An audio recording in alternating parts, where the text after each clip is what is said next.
I'm not attracted to you. That's what my wife said to me. My son was 9 months old, and that's how my wife started the conversation that ended with her wanting a trial separation or an open marriage. But either way, she was on her way out. She was moving. She was going to move out of the house. My world blew up.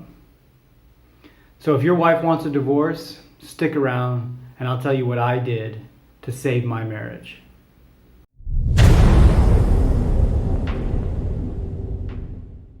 If you don't know me yet, I'm Dennis. I'm the Married Man's Coach. I help you get more of what you want out of your marriage without sacrificing your manhood or your masculinity.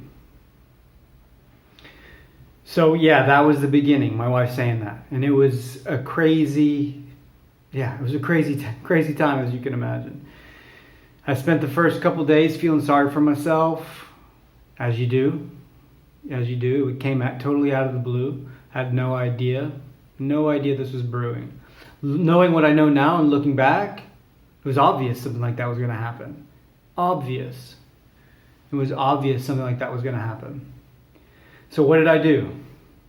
Well, after crying a lot for the first couple days, no shame in that game, I started digging into, what do the experts say? How do you save a marriage? How do you save a marriage? How do you save a marriage?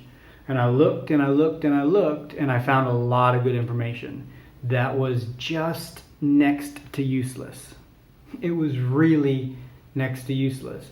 And I don't mean that the content's bad. It was stuff about communication skills and emotional needs and, how to build connection, things like that. Really important stuff. But that kind of stuff doesn't save a marriage in crisis. Not unless your wife's there too and willing to kind of go through a process together to save the marriage. But if she's not and you're trying to do this on your own, it ain't going to work. It ain't going to work. Now, because what did she say to me, right? She said she's not attracted to me. And so I needed to figure out how to be more attractive. I hadn't thought about being attractive ever. At the time, I thought it was just about how you looked. And you were either born attractive or you weren't.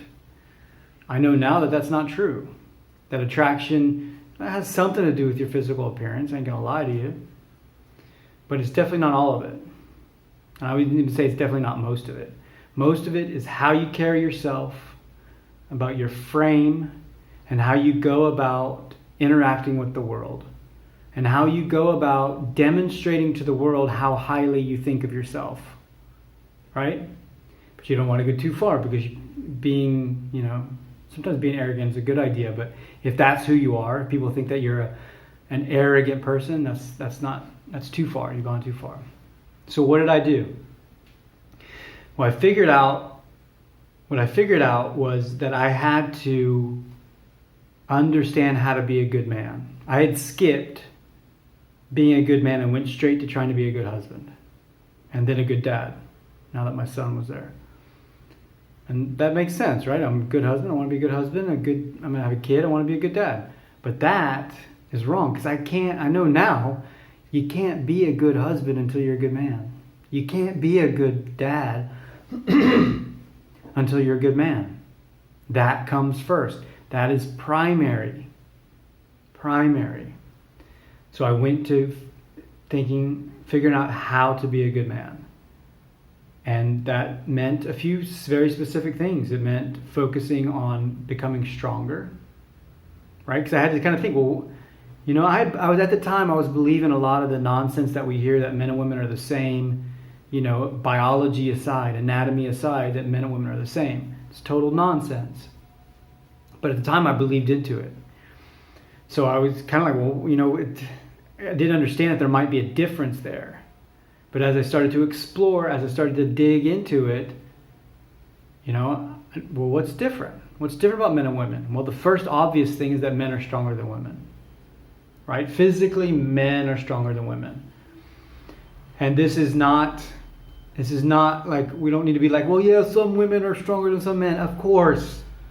But you take 10 of the strongest men in the world, I guarantee you they're all men. Top 100, I guarantee you they're all men. And that's because of testosterone and its effect on muscle building. But in effect, it's because men are stronger than women. So I focused on getting fit, getting strong. Not like, not beach boy curls or, leg raises. No. I went compound lifts, bench, squat, deadlift, pull-ups, those kinds of things that build genuine strength. I focused on being more courageous. That's a fundamental part of masculinity, in my opinion. Being courageous. And what did that mean? Well, it meant really looking at myself hard in the mirror. There was a couple really not good moments where I was looking at myself in the mirror and basically just like, what are you doing with your life? This is not the life you wanted to live. When are you going to get on living that life you want to live? But being courageous also meant facing myself, of course. But it also meant facing my wife. It meant setting boundaries. Now, at the time, she was on her way out, right? She was looking for apartments. She was on her way out. But even then, we were still interacting. We were still in the same house. We were still interacting. So I had to really stop myself from trying to be the typical nice guy and just do everything and try to make her feel good and nonsense like that. I set healthy boundaries. When she crossed the line, I let her know about it. And that was really the beginning of it, is because I would set a boundary and I could tell that she was like, that's different. That's different. She didn't like it in the moment, but I could tell that it was different, that she knew it was different. I focused on being ambitious, and I focused on being present. I really learned how to breathe. I mean, everybody knows how to breathe, but do you know how to breathe well? Do you know how to breathe to keep yourself calm in a tight moment, in a tough moment? I do. And it's no grand secret. It's no grand secret. But that was the thing I had to learn, right? Because one of the biggest things that I was doing that was killing attraction is my wife would say something and I would react to her. And my default was anger. So I'd react in anger to her. That's just a terrible way. It's a great way to be not attractive. So I focused on my masculinity. I focused on learning how to be a good man. And as it goes, turns out none of the wife's apartments were ready or available or whatever. It just didn't happen. And then one day, we made each other laugh. And it was a genuine making each other laugh. And that was when we turned the corner.